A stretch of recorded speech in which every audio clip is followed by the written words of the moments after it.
Bible ఉన్న వారందరికీ కూడా విలాప వాక్యములు 3వ అధ్యాయము 30వ వాక్యమును మనం ధ్యానం చేసుకుందాం. అతడు తన్ను కొట్టువారి తట్టు తన చెంపను తిప్పవలెను, అతడు నిందతో నింపబడవలెను. ప్రియమైనటువంటి దేవుని బిడ్డలారా, చదవబడిన వాక్య భాగంలో నుంచి నేను ఒక మాటను తీసుకొని ఆ మాటలో నుంచి 2 మాటలు చెప్పి నేను ముగిస్తాను. చదవబడిన వాక్య భాగంలో మొదటి మాటలో 2వ భాగం, అతడు నిందతో నింపబడవలెను. ఈరోజు నేను చెబుతున్నటువంటి అంశం నింపబడవలెను. నింపబడవలెను. అతడు నిందతో నింపబడవలెను. మొదటిగా దేనితో నింపబడాలి? నిందతో నింపబడవలెను. అతడు తన్ను కొట్టువారికి తన చెంపను అప్పగించవలెను. ఇది ఎవరిని గూర్చిన ప్రవచనం అని మనం చూడగలిగితే సాక్షాత్తు ప్రభువైన యేసుక్రీస్తు వారిని గురించినటువంటి ఒక ప్రవచనం. ఇర్మియా ప్రవక్త విలాప వాక్యములు రాస్తూ విలాప వాక్యంలోనేటువంటి కొన్ని మాటలను ఆయన ధ్యానిస్తూ యేసు ప్రభు వారి గురించి ఆయన ప్రవచిస్తూ పలుకుతున్న మాటలు, అతడు తన్ను కొట్టువారికి తన చెంపను త్రిప్పవలెను, అతడు నిందతో నింపబడవలెను. గమనించండి ప్రియ దేవుని బిడ్డలారా, యేసు ప్రభు వారి సేవా జీవితంలో 33.5 సంవత్సరములు దేవుని యొక్క వయస్సు కాల వ్యవధి, యేసు ప్రభు వారి యొక్క కాల వ్యవధి 33.5 సంవత్సరాల వయస్సు. ఆ 33.5 సంవత్సరాల వయస్సులో 3.5 సంవత్సరములు సేవ సంపూర్ణముగా చేసి ఉంటున్నాడు.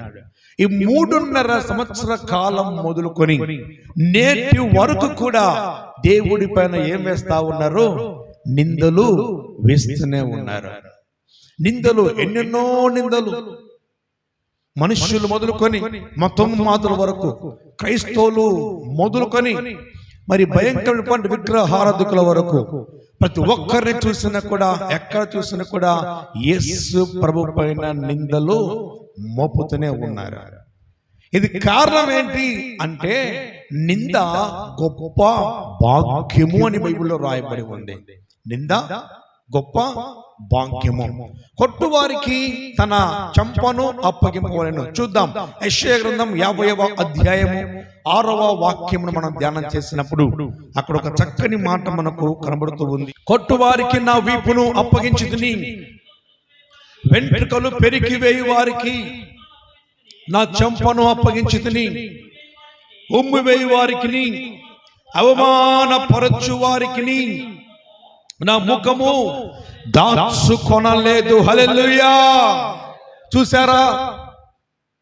కొట్టువారికి నా వీపును అప్పగించితిని, గడ్డము పెరుగు వారికి నా చెంపలను అప్పగించితిని, ఉబ్బివేయి వారికి, అవమానపరచు వారికి నా ముఖాన్ని దాచుకొనలేదు.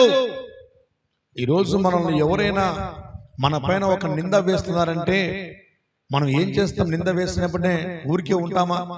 చెప్పండి. ఎవరైనా మన మీద ఒక నింద వేస్తే మనం ఊరికే ఉంటామా?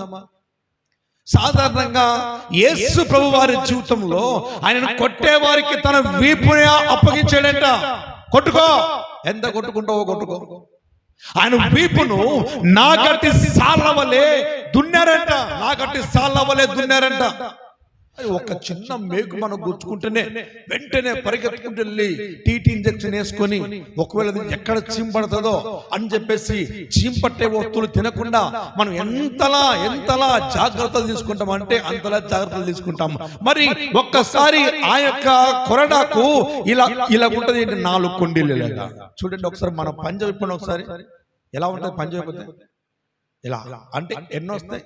అదే ఒకసారి దీనికే మేకులు జోడించి ఇలా కొట్టి ఇట్లంటే ఎంత నొప్పి ఉంటుంది చూడండి, చూసారా?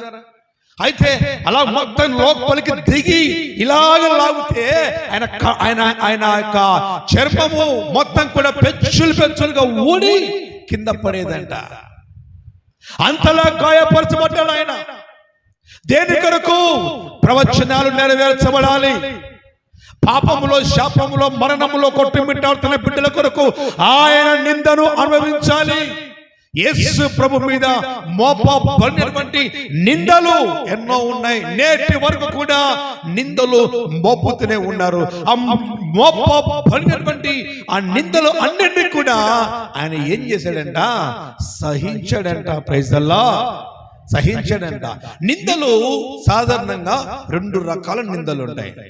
2 రకాల నిందలు నేను చెప్పా కదా, 2 మాటలు చెప్తానండి. 2 రకాల నిందలు. మొదటి నింద ఏంటంటే, మొదటి నింద మన వ్యక్తిగత కారణాల వల్ల కలుగుతున్నటువంటి నిందలు. మొదటి నింద ఏంటి? వ్యక్తిగత కారణాల వల్ల మన జీవితంలో కలుగుతున్నటువంటి వ్యక్తిగత కారణాల వల్ల కలుగుతున్నటువంటి నిందలు మొదటిదైతే, రెండవ నింద ఏంటో తెలుసా? క్రీస్తు నిమిత్తము కలుగుతున్నటువంటి నిందలు. ఈ 2 మాటలు చెప్పి నేను ముగిస్తాను. మొదటి మాట మన వ్యక్తిగత కారణాల వల్ల కలుగుతున్నటువంటి నిందలు. దీనికి పౌలు గారి సమాధానం ఏంటి అని మనం చూడగలిగితే ఒకసారి చూద్దాము. 1 తిమోతికి రాసినటువంటి పత్రిక 5వ అధ్యాయము 14వ వాక్యమును ధ్యానం చేసుకుందాం. కాబట్టి యవన స్త్రీలు వివాహము చేసుకొని పిల్లలను కని గోపరిపాలన జరిగించుచు నిందించుటకును విరోధికి అవకాశము ఇయ్యకుండా ఉండవలెనని కోరుచున్నాను. హల్లెలూయా. పౌలు కోరుకుంటున్నాడు, మీ జీవితంలో ఎటువంటి నిందించడానికి మీరు అధికారం ఇవ్వకూడదు. వ్యక్తిగతమైనటువంటి నిందలు ఎలాగొస్తాయో తెలుసా? మన వ్యక్తిగత జీవితాన్ని బట్టి. వ్యక్తిగత జీవితాలంటే కొన్ని చూపుల ద్వారా నిందలు పడుతూ ఉంటాయి. ఒక దగ్గరికి వెళ్ళారు భార్యాభర్తలు ఇద్దరు కూడా. భార్యాభర్తలు ఒక దగ్గరికి వెళ్ళారు. వెళ్ళిన వెంటనే అదిగో భర్త వెళ్తూ ఉన్నాడు ముందర, భార్య వెళ్తూ ఉంది ముందర. భర్తనేమో ఎటువైపో చూస్తారు. ఏమంటే ఇదిగో ఎదుర్కొన్నటువంటి భార్యను కళ్ళ ముందే పెట్టుకుంటాడు, కానీ పక్కన వైపు తన చూపులన్నీ కూడా చూస్తూ ఉంటాడు. ఎందుకొరకయ్యా అటు చూసేవంటే భార్య అంటది, ఏ నీ వంకర బుద్ధి బయట పెట్టావే, మాకు నాకెళ్ళి చూడొచ్చు కదా. లేదు ఇదిగో నా ఫ్రెండ్ పోతున్నాడు, మరి మాట్లాడొచ్చు కదా. అదిగో ఎక్కడ పోయింది? ఫ్రెండ్ కాదు, చూపు తిప్పుకొని పోయింది. అందుకే సామెతల గ్రంథము 4వ అధ్యాయము 25వ వాక్యంలో ఒక చక్కని మాట రాయబడి, నీ కన్నులు అటు ఇటు చూడక సరిగాను నీ కన్నురెప్పలు నీ ముందర సూటిగాను చూడవలెను. హల్లెలూయా. నీ కన్నులు సూటిగా చూడాలి, సరిగా చూడాలి. ఒకసారి కళ్ళెదురుకున్నటువంటి భార్యను పొగడ్డు. ఎక్కడ చూస్తారా? ఆమె ఎంత బాగుందో చూసినావా అంటాడు. ఈ స్త్రీలు కూడా ఎలా ఉన్నారంటే, ఆమె వచ్చిన చూడు ఎంత బాగుందో, ఆమె వేసుకున్న డ్రెస్ చూడు ఎంత బాగుందో, వాళ్ళు పెట్టుకున్న ఆ యొక్క బంగారం చూడు ఎంత బాగుందో అంటే దాని అర్థం ఏంటి? నువ్వు ఉండవు ఎందుకు? కొని పాడు. అవునా? ఏమంటారు? ఏమో ఆడచూడు ఎంత మంచి చీరనో, నువ్వు ఉండవు ఎందుకు అనగానే వీడు తలకెంత మార్చుకొని ఆ టైంలో కొంచెం గట్టిగా కావాల్సిన, ఎందుకంటే ఏమాత్రం అన్నా కూడా రగడ. గమనించారా? అయితే చూపు అదొక నింద. ఆ నిందలో నుంచి మనుషుల ప్రవర్తన ద్వారా నిందలు పడటానికి నీ జీవితంలో అవకాశం ఇవ్వకూడదు. పొద్దస్తమానం ఫోన్ మాట్లాడుతుంటావే, ఏం పని నీకు? ఎవరితో మాట్లాడుతున్నావు? కొందరు కావాల్సుకనే నిందలు రావాలని, భార్యాభర్తల మధ్య సమాధానం ఉండకూడదని కావాల్సుకనే నిందలు మోపుకుంటుంటారు. ఎలాగో తెలుసా, కొంచెం ఫోన్ మాట్లాడుతున్నప్పుడు ఏదైనా బిజీ కాల్ వచ్చిందంటే మళ్ళీ వెంటనే చక్క నిద్ర పట్టదు. ఇప్పుడు ఈ మధ్య లేటెస్ట్గా వాట్సాప్ వచ్చింది మనకు. ఎవరైనా ఒక్కసారి వాట్సాప్లో మెసేజ్ పెట్టి డిలీట్ చేయండి చూద్దాం. వెంటనే ఏం డిలీట్ చేసినావు, ఏం పెట్టావు నాకు మెసేజ్, ఎందుకు డిలీట్ చేసినావు నువ్వు, ఏముంది అందులో, ఏం పెట్టాను ఆయన, ఏదో పెట్టరాంది పెట్టినాను, అదే పెట్టరాంది ఏంది గమనించండి పిల్లరా. ఫోన్ మాట్లాడుతున్నప్పుడు కొంచెం భర్త ఫోన్ బిజీగా వచ్చిందా, ఇంకా భార్యకు ఉంది. ఇంకా ఏమో తెలుసా, ఎవరితో మాట్లాడుతున్నావు, దేంతో మాట్లాడుతున్నావు, ఎందుకు బిజీ అని వచ్చింది.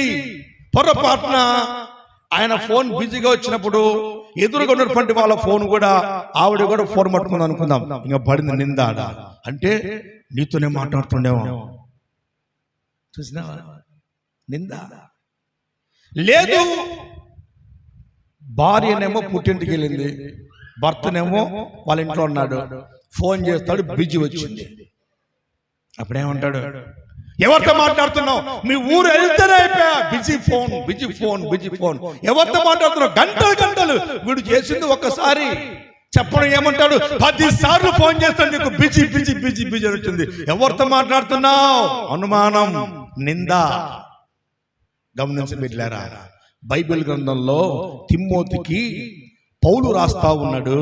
ఏమని అంటే, కాబట్టి యవన స్త్రీలు వివాహము చేసుకొని పిల్లలను కని గృహ పరిపాలన జరిగించుచు నిందించుటకు విరోధికి అవకాశమును ఇయ్యకుండా వలెను.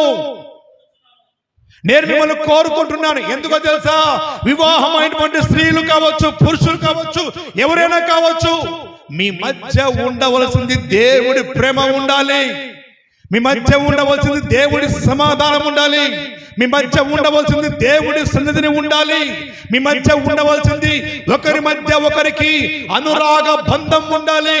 మీ మధ్య ఎంత మాత్రం కూడా సాతానుకు చోటు ఉండకూడదు. మీ జీవితంలో సాతానుని అనుమానమైనటువంటి ఇటువంటి నిందలు మీ కుటుంబంలో ఉండకూడదు. నిందలకు దూరముగా ఉండాలి. నీ భర్త పైన నువ్వు నిందలు వేయకూడదు, నీ భార్య పైన నువ్వు నిందలు వేయకూడదు. కారణం తెలుసా, బైబిల్లో వాక్యం అంటుంది, మీ జీవితంలో నిందలు పడకుండా ఉండవాలని జాగ్రత్తగా చూచుకోనని వాక్యం సలహిస్తా ఉంది. నిందలు ఎందుకు వేస్తా ఉన్నావు? ఒకసారి ఎందుకో దేవుడిని నమ్మినటువంటి వాడు, స్త్రీ కావచ్చు, పురుషుడు కావచ్చు, దేవుడి భయం కలిగి వారు ఉన్నప్పుడు, దేవునిలో వారు ఉన్నప్పుడు, ఇదిగో వారి మధ్య ఉండవలసింది దేవుడి సన్నిధి, కానీ వేరే ఇతరేతరమైనటువంటి వారికి స్థానము కల్పించబడదు, ఉండకూడదు. కారణం తెలుసా, నిన్ను ప్రేమించిన వాడు దేవుడు. నువ్వు దేవుడి సన్నిధానంలో ఒక ప్రమాణం చేశావు, ఏమని? కష్టం వచ్చినా, నష్టం వచ్చినా, వ్యాధి వచ్చినా, బాధలు వచ్చినా, నిందలు వచ్చినా, అవమానం వచ్చినా, ఏది వచ్చినా కూడా నేను నిన్ను విడువను అని ప్రమాణం చేసావే. ఏదో ఒక నింద వచ్చిందని చెప్పి, ఏదో ఒక బాధ వచ్చిందని చెప్పేసి, ఏదో ఒక సమస్య వచ్చిందని చెప్పేసి నీ భర్తను విడిచిపెడతావా? నీ భార్యను విడిచిపెడతావా? నీ కుటుంబంలో సమాధానం లేకుండా చేసుకుంటావా?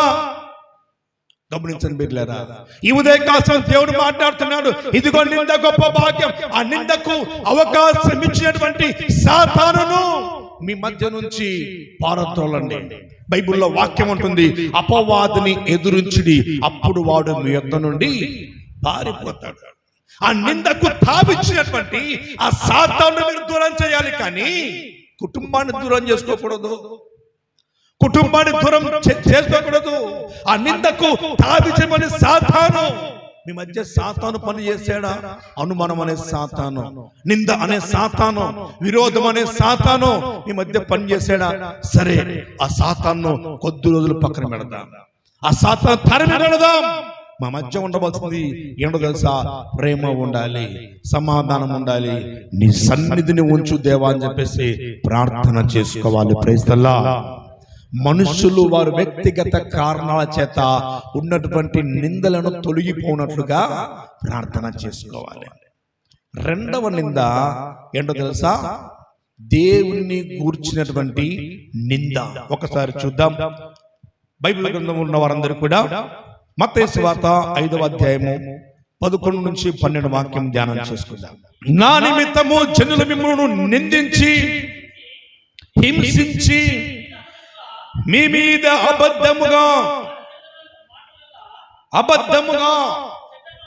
అది చెడ్డ మాటలెల్లా పలుకున్నప్పుడు మీరు ధన్యులు, సంతోషించి ఆనందించుడి, పరలోకమందు మీ ఫలము అధికములగును. చప్పలు కొడి దేవునామయం. హల్లెలూయా. ఎవరి నిమిత్తము? దేవుడి నిమిత్తము నీ జీవితంలో నిందలు కలుగుతున్నాయా? అవమానములు కలుగుతున్నాయా? చెడ్డ మాటలెల్లా మీ గురించి పలుకుతున్నారా? నా నిమిత్తము జనులు మిమ్మును నిందించి హింసించి మీ మీద చెడ్డ మాటలెల్లా పలుకున్నప్పుడెల్లా మీరు ఎవరంట? ధన్యులుగా మార్చబడతారు. సంతోషించి ఆనందించుడి, పరలోకమందు మీ ఫలం. ఎక్కడ ఫలం? ఈ లోకంలో ఫలము కొరకు నీవు ఆశపడితే బైబిల్లో వాక్యం ఉంది, ఈ లోకమందు సుఖభోగములను ఆశించున్నది బ్రతికి ఉండి చచ్చిన దానితో సమానము అని. Praise the lord. ఈ లోకములను దేన్నైతే ఆశిస్తున్నావో, నాకు సుఖము కావాలి, సంతోషం కావాలి, సౌఖ్యము కావాలి, అందము కావాలి, చందము కావాలి, ఇలా బ్రతకాలి, అలా బ్రతకాలి అని దేవుడి కొరకు నిందలను భరించకుండా సుఖ సౌలభ్యంగా నేను ఉండాలి అనుకుంటివా? జాగ్రత్త, దేవుడి సన్నిధిని కోల్పోతావు. ఈ ఉదయకాలం దేవుడు మాట్లాడుతున్నాడు, నా నిమిత్తము జనులు మిమ్మును నిందించి హింసించి మీ మీద చెడ్డ మాటలు పలుకున్నప్పుడెల్లా మీరు ధన్యులు. దేవుని రాజ్యములో వారసత్వం కొరకు నిందలు మనకు వస్తాయి. ఇర్మియా ప్రవక్తనైతే గోతిలోనికి దించేశారు. ఆ తర్వాత ఈ దేవుని ప్రవక్తల్లో భయంకరంగా చంపేశారు. ఎంత హింసించినా కూడా దేవుడి పని మాత్రము, దేవుని యొక్క సువార్త మాత్రము ఆగలేదు. దేవునికి స్తోత్రం కలుగును గాక. హల్లెలూయా. దేవుడు నా నిమిత్తము, ఎవరి నిమిత్తము? యోసేపు పైన నిందలు పడ్డాయి. ఏమని నింద చూసారా? ఇదిగో, అరే నువ్వు ఎవరువో ఎక్కడ వాడువో తెచ్చి నీ ఇంట్లో నేను పెట్టుకుంటే నువ్వు నా భార్య పైనే కన్నేస్తావా? కన్నేసింది ఎవరు? భార్య కన్నేసిందా? యోసేపు కన్నేసాడా? భార్య కన్నేసింది.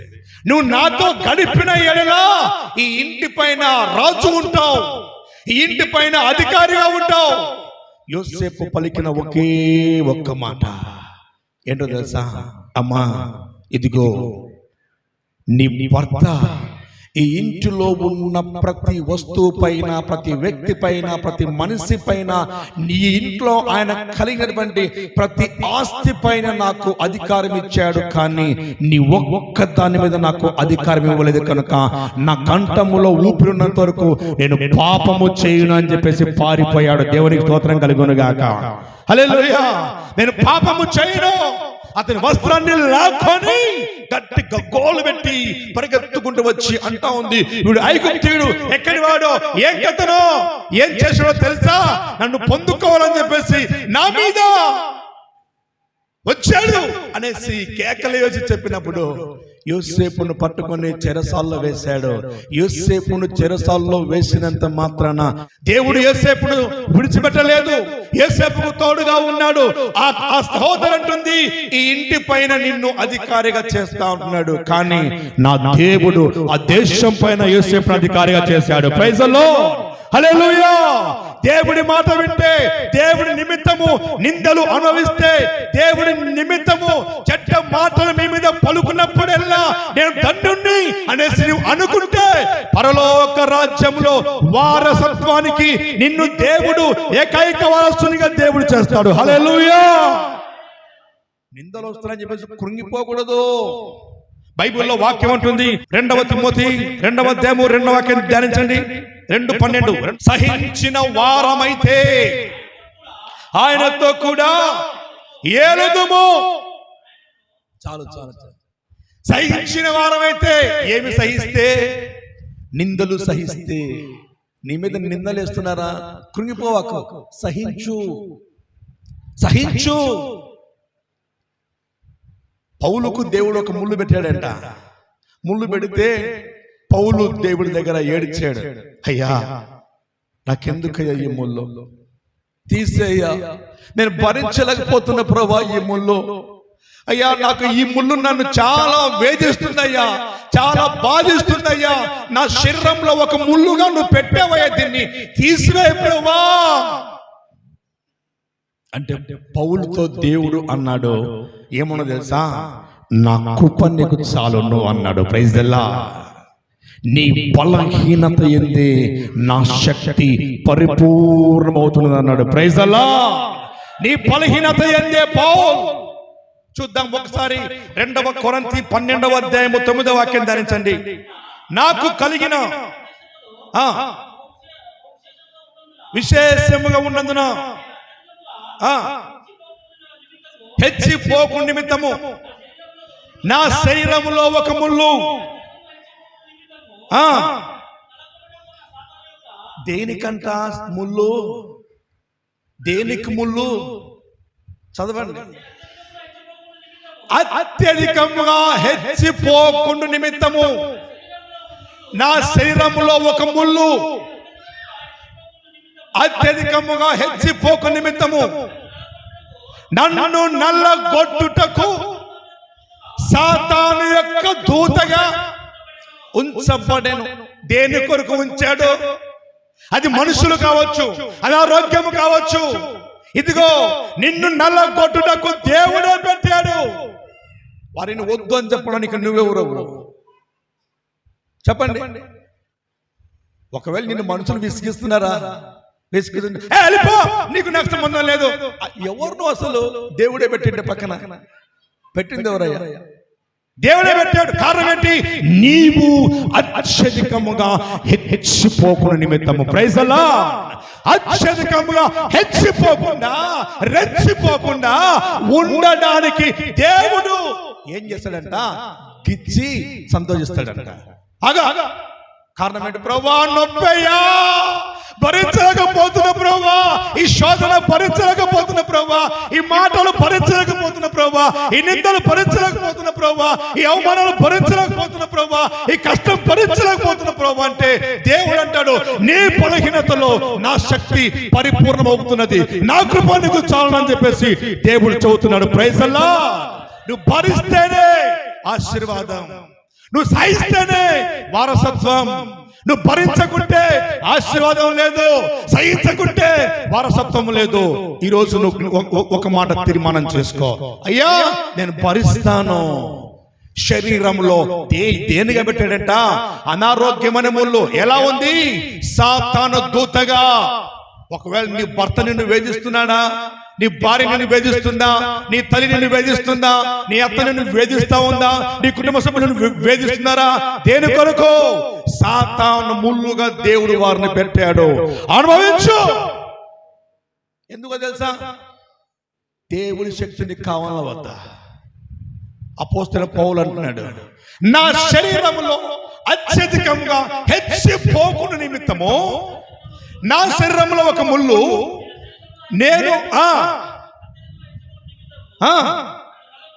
నల్లగొట్టుటకు సాతాను యొక్క దూతగా. దేని దూతగా? సాతాను దూతగా దేవుడే ఉంచాడు. దేవుడే ఉంచాడు. ఎందుకోసం ఉంచావయ్యా దీన్ని? ఎందుకోసం ప్రభు నాకు ఎన్ని నిందలు, ఎన్ని బాధలు, ఎన్ని? దేవుడు అంటాడు, సహించిన వారమైతే ఆయనతో కూడా ఏలుదుము. హల్లెలూయా. సహించిన వారమైతే, నిందలు సహించిన వారమైతే, శ్రమలు సహించిన వారమైతే ఆయనతో కూడా ఏలుదుము. ఏలేవారు ఎవరు? రాజులు. నువ్వు రాజువు, నువ్వు రాణివి. నువ్వు ఏలాలి అంటే పరలోక రాజ్యంలో ఆయన సింహాసనం పక్కన కూర్చొని ఆయన పరలోక రాజ్యంలో ఈ విశ్వాన్ని పరిపాలించాలి. ఏలాలి అంటే ఈ లోకములో నిందలు అనుభవించక తప్పదు. Praise the lord. నింద గొప్ప భాగ్యం. శరీరంలో, నా శరీరంలో సాతాను దూతగా దేవుడే పెట్టాడు. నువ్వెందుకుగా వెళ్ళగొడుతున్నావు? దేవుడే పెట్టాడు దాన్ని. అనారోగ్యాన్ని దేవుడే పెట్టాడు. ఒకటి పైసా ప్రభా నన్ను స్వస్థపరచు, ఏదైనా తీసేయ, నన్ను బాగు చెయ్య, విడిపించు ప్రభా, విడిపిస్తే ఎక్కువ పని చేస్తా. దేవుడు తెలుసు విడిపిస్తే నీ పని చేసుకుంటామని. తెలుసా? విడిపిస్తే నీ పని చేసుకుంటామని దేవుడు తెలుసు. అందుకే దాన్ని పెట్టాడు. కొంతమంది షుగర్, బీపీ, థైరాయిడ్ ఎక్సెట్రా వ్యాధులు ఉంటాయి. ప్రభా ఈ రోగం నుంచి విడిపించు ప్రభా, విడిపించు ప్రభా అంటే దేవుడు తీసేయడు కొన్ని విషయాలు. ఎందుకో తెలుసా? తీసేస్తే మరి ఏం చేస్తావు? అత్యధికంగా తిని హెచ్చిపోతావు. ఇంకా దేవుడి మాట వినవు, దారిలోకి రావు. అందుకే భక్తులైనటువంటి పౌలుతో ఆ కింది మాట ధ్యానించడం ఒకసారి. బలహీనత ఎందే నా శక్తి పరిపూర్ణమగుచున్నదని ఆయన నాతో చెప్పెను. హల్లెలూయా. ఒక మాట చెప్పమంటారా? ముళ్ళు లేకపోతే నీ మోకాళ్ళు వంగవు. శోధన లేకపోతే నీ మోకాళ్ళు వంగవు. తెలుసా? ఆయన నల్లగొట్టకపోతే నువ్వు ప్రార్థనలో చేయలేవు. నువ్వు ఆయన నీకు ముళ్ళు పెట్టి నిన్ను వంచకపోతే నువ్వు మోకరిలేవు. నీ భర్త చక్కగా నీ మాట వింటున్నాడు, నీ భార్య చక్కగా నీ మాట వింటుంది, నీ ఇంట్లో అన్ని సవ్యంగా సమయానికి అన్ని జరిగిపోతున్నాయి, అన్ని మంచిగా ఉన్నాయి. మోకాలు వేస్తావా? చెప్పండి.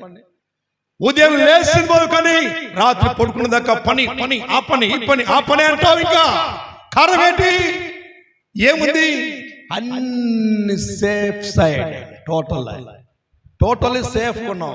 ఎక్కడ ఎటువంటి శోధన లేదు, ఎక్కడ ఎటువంటి వేదన లేదు, ఎక్కడ ఎటువంటి బాధ లేదు. ఇక నాకేం పని? దేవుడితోనే పని. నాతో దేంతో పని? దయ్యంతోనే పని. హల్లెలూయా. అన్ని సక్రమంగా ఉన్నప్పుడు దేవుడు గుర్తుకు రాడు. దేవుడు గుర్తుకు రావాలంటే నీ శరీరంలో, నీ ఇంటిలో ఏముండాలి? ముళ్ళు ఉండాలి. Praise the lord. నువ్వు ఏమని ప్రాంతంలో తెలుసా? నీకు శ్రమలు లేవా, బాధలు లేవా, నిందలు లేవా, అవమానం లేవా, కష్టాలు లేవా, కన్నీరు లేవా? ఇక నువ్వు సేఫ్ సైడ్ నేను ఉన్నాను ప్రభా, నాకు శ్రమలు బాధలు తీసే ప్రభా అనుకోకూడదు. ఏమని ప్రార్థన చేయాలో తెలుసా? ఒక్క మాట చెప్పి నేను ముగిస్తాను. హెబ్రీయులకు రాసిన పత్రిక చూద్దాం ఒకసారి. హెబ్రీయులకు రాసిన పత్రిక 11వ అధ్యాయము 24వ వాక్యమును ధ్యానించండి ఒక్కసారి.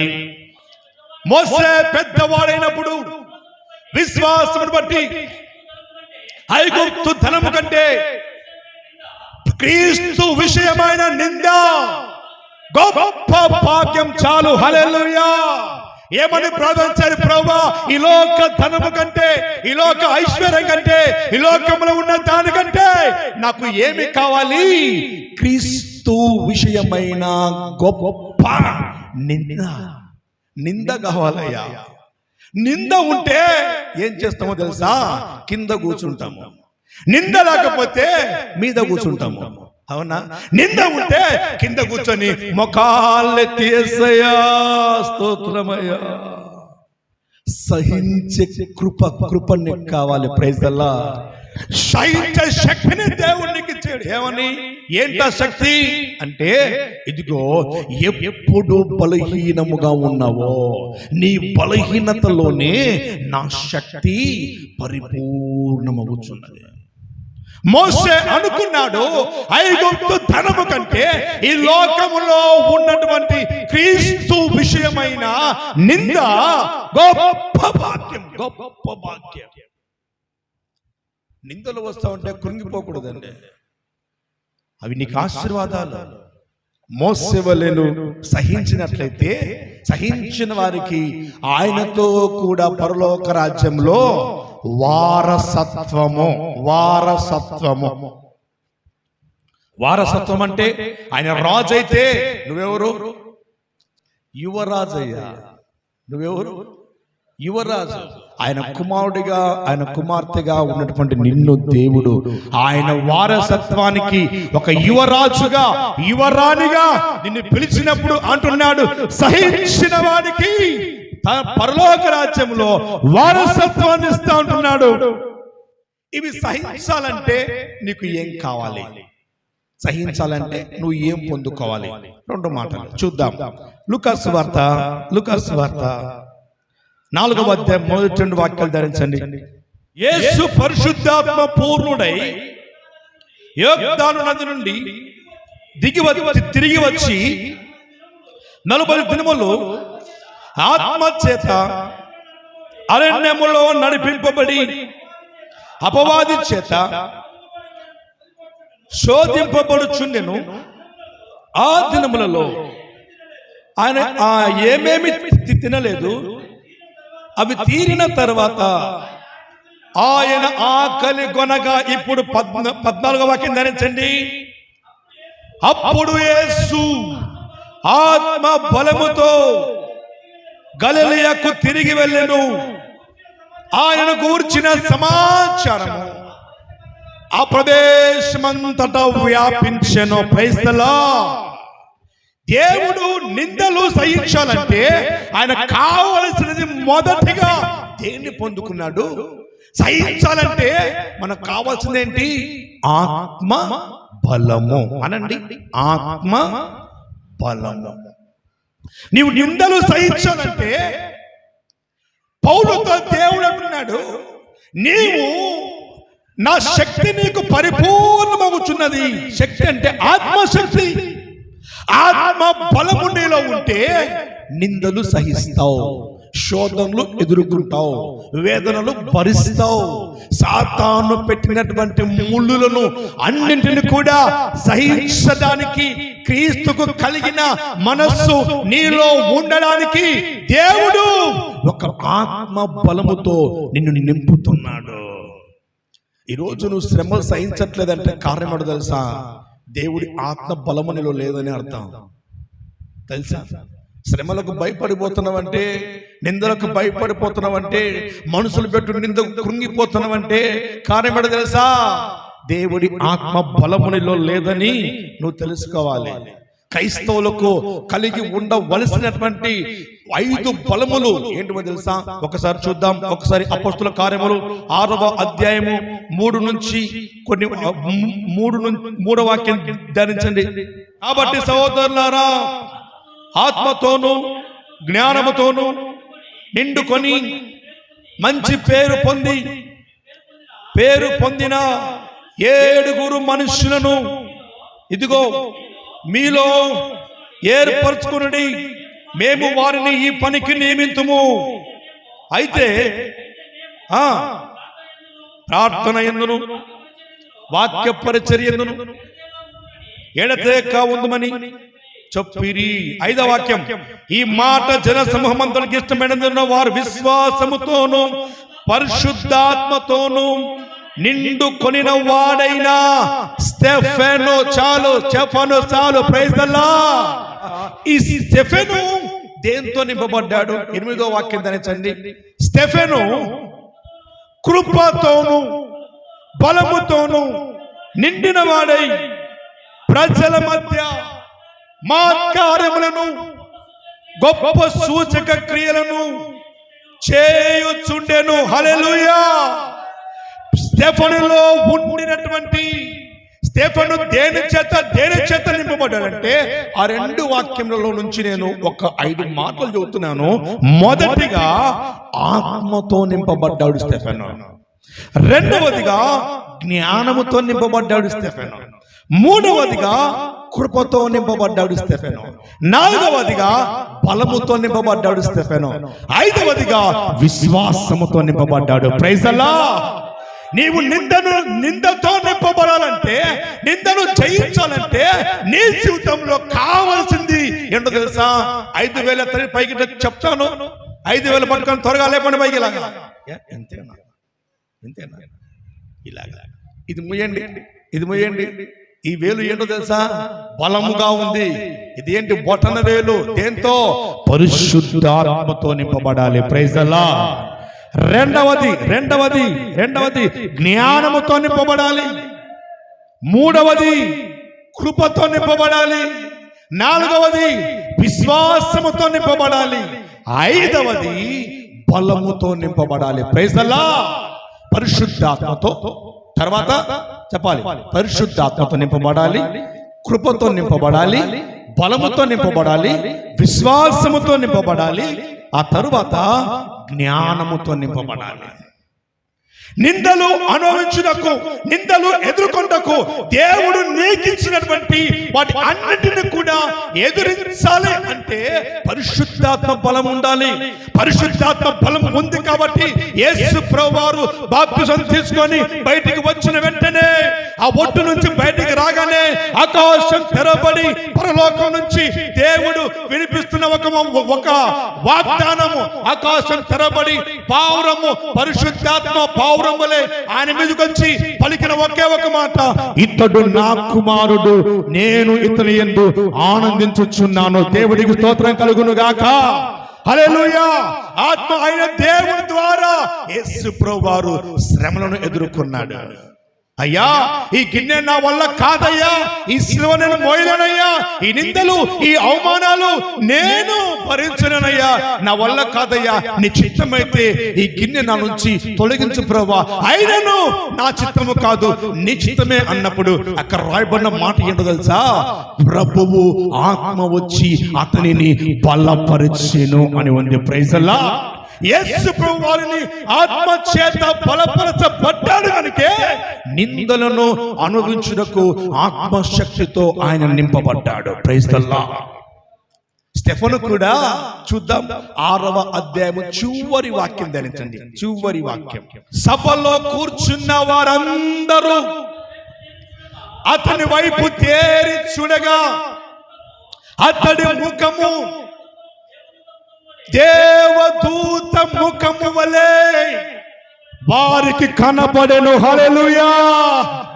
ఎప్పుడు కనబడింది? దేవదూత ముఖం వలె.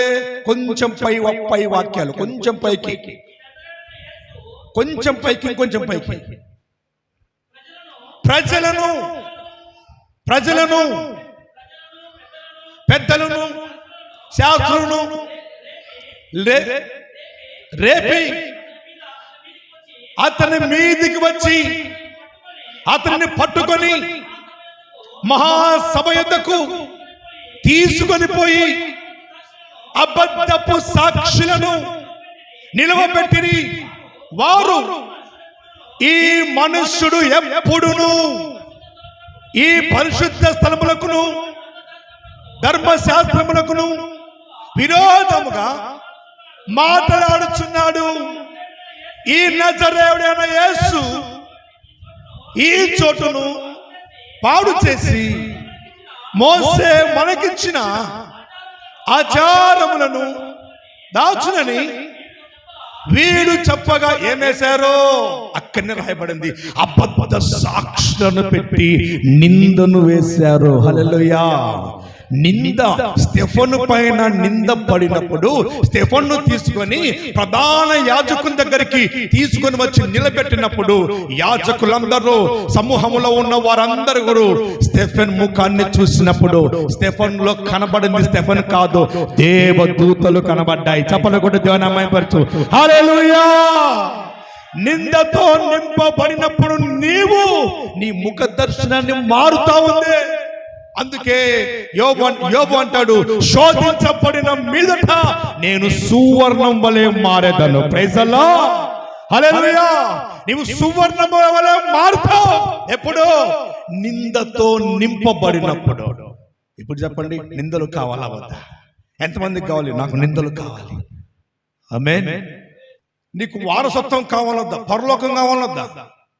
నా నిమిత్తము మిమ్మును జనులు నిందించి హింసించి మీ మీద చెడ్డ మాటలు పలుకున్నప్పుడల్లా మీరు ధన్యులుగా మార్చబడతారు. హల్లెలూయా. మీరు ధన్యులకు కావాలి నిందలు.